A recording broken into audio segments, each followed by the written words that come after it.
বাংলাদেশের বিজ্ঞান জগতের জন্য এক গর্বের মুহূর্ত।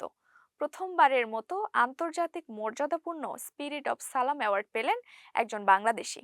তিনি অধ্যাপক মাহবুবুল আলম মজুমদার। ব্র্যাক বিশ্ববিদ্যালয়ের school of data and sciences এবং কম্পিউটার সায়েন্স অ্যান্ড ইঞ্জিনিয়ারিং বিভাগের ডিন অধ্যাপক মাহবুবুল আলম মজুমদারকে এই সম্মাননা দিয়েছে নোবেলজয়ী বিজ্ঞানী আব্দুস সালাম প্রতিষ্ঠিত international centre for theoretical physics. গতকাল নোবেলজয়ী আব্দুস সালামের জন্মদিনে তার নাম আনুষ্ঠানিকভাবে ঘোষণা করে আইসিটিপি। 2013-14 সাল থেকে এই পুরস্কার দেওয়া হলেও এই প্রথম কোনো বাংলাদেশী এই অনন্য স্বীকৃতি পেলেন।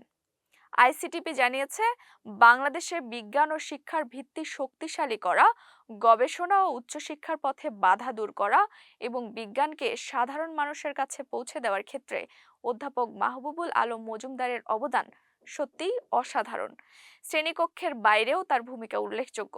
তিনি জনপ্রিয় বিজ্ঞান সাময়িকী বিজ্ঞান চিন্তার উপদেষ্টা, আন্তর্জাতিক গণিত অলিম্পিয়াড বাংলাদেশ দলের কোচ এবং তরুণদের মাঝে বিজ্ঞান চর্চা ছড়িয়ে দিতে নিরলসভাবে কাজ করে যাচ্ছেন।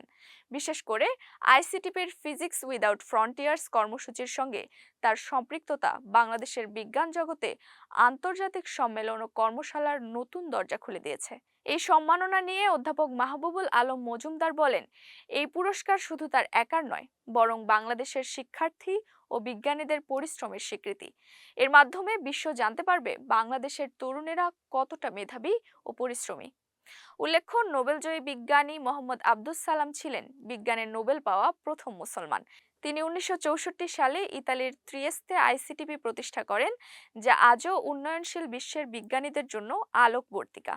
এবছর এই পুরস্কার দেওয়া হয়েছে আরও দুটি ক্ষেত্রে, একজন প্রখ্যাত বিজ্ঞানীকে মরণোত্তর সম্মাননা এবং আইসিটিপির পোস্ট গ্র্যাজুয়েট ডিপ্লোমা প্রোগ্রামকে।